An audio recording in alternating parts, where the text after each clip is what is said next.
Lah kan tak kirim ke Nano itu yang terusannya itu ya. Ini diagram energinya. Oke. Ini juga sama ya nitrasi. Jadi di sini ada 5, yang kedua itu nitrasi. Nah, Anda juga harus masih ingat reagen yang dibutuhkan apa. Ini ada H2SO4 dan HNO3. Nah, pada praktikum ini, sebentar. Sudah praktikum ya Anda ya? Praktikum nitrasi. Jadi praktikum kimia organik dasar. Sudah ya? Nah, di situ juga ada reaksi nitrasi pada vanilin ya. Nah, inovasi yang saya lakukan itu tidak menggunakan reagen yang reaktif seperti ini. Sebentar, Anda praktikumnya itu online ya? Iya Bu, dan itu semester kemarin Bu. Oh iya, semester kemarin ya. Semester ini nggak ada praktikum? Untuk mata kuliah organik nggak ada Bu. Iya. Jadi ini jadinya tidak sejalan ya dengan materi ya. Ya, baik. Mudah-mudahan masih ingat ya. Jadi ketika reaksi, kemudian pakai video ya itu ya. Ingatnya saya buat video itu. Ya Bu, untuk kimia organik semester kemarin kita cuma 2 praktikum Bu yang pengamatan videonya. Oh iya.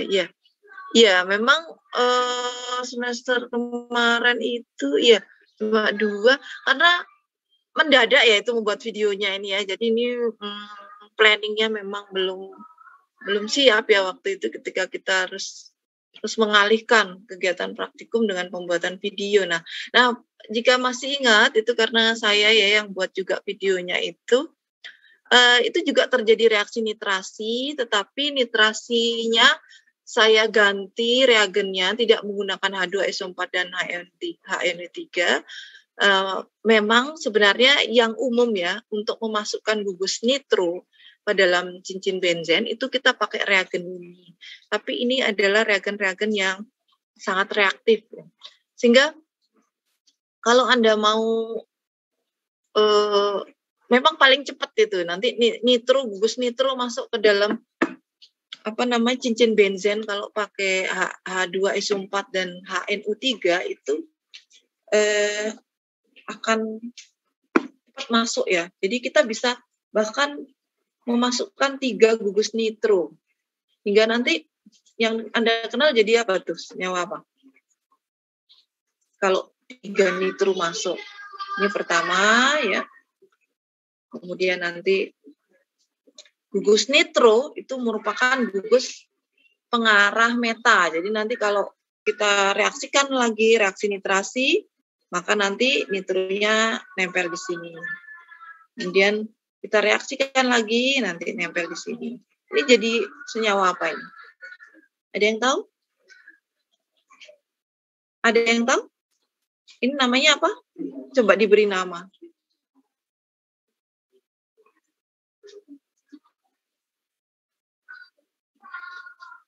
Ini kalau nanti pakai bahan dasar toluen,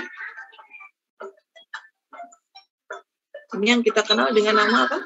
TNB. TNT. TNT Bu. Iya TNT ya.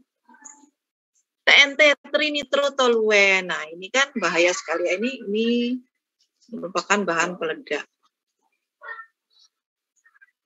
Nah, jadi mudah ya. Jadi dengan bahan dasar toluen itu benzen yang mengikat CH3, kita lakukan masukkan gugus nitro. Ini bisa kita lakukan ini. Iya, pakai reagen apa tadi? H2SO4 plus HNO3. Masuk gugus nitro. Nah, jadi kalau orang kimia mau buat TNT itu bisa ya. Tapi harus hati-hati. Nanti kalau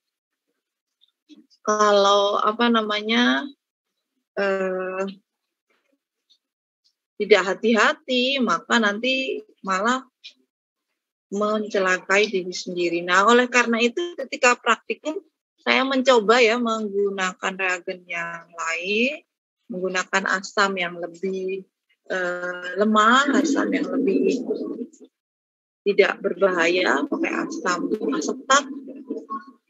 Tetapi intinya sama, yaitu bagaimana kita memasukkan gugus NO2+ ke dalam cincin benzen. Kalau sudah terbentuk elektrofil E+, maka ketika dia masuk ke cincin benzen itu nanti mekanismenya sama seperti ini. Artinya hanya menggantikan ion H+.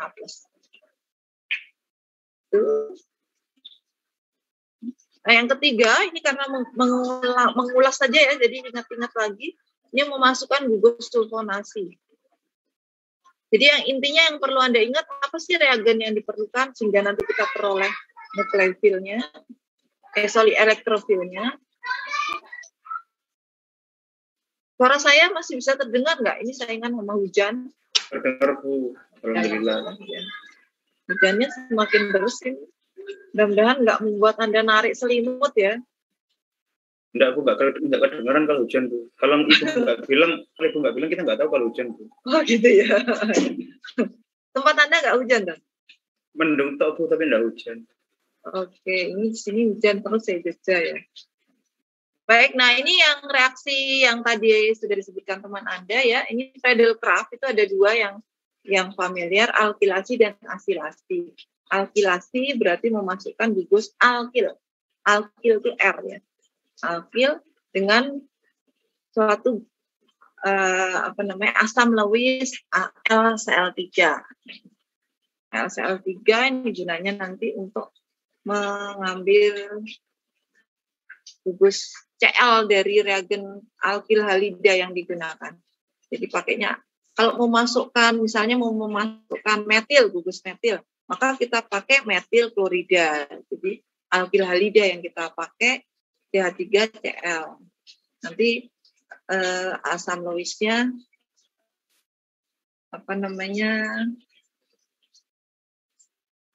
AlCl3 itu akan merebut Cl-nya sehingga diperoleh AlCl4-.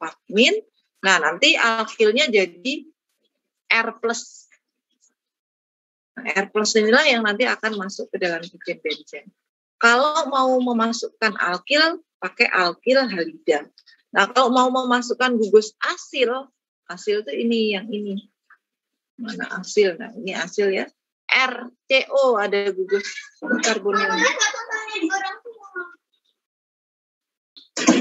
Karbonil, CuRCO. Ini juga nanti pakai halida asam ya, sama. Kemudian juga asam lewis AlCl3. Nanti ketika sudah berganti ya, kan terjadi pergantian antara alkil atau asil dengan H+. Nah, H+-nya nanti berikatan dengan Cl yang sudah diikat oleh AlCl3 tadi menjadi AlCl4- ya.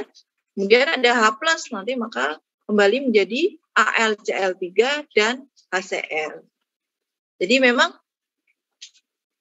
seperti yang Anda kenal istilahnya ya, bahwa katalis itu dalam pada akhir reaksi akan diperoleh kembali, ya memang iya ya, contohnya AlCl3 ini, tetapi bukan berarti dia tidak ikut bereaksi ya.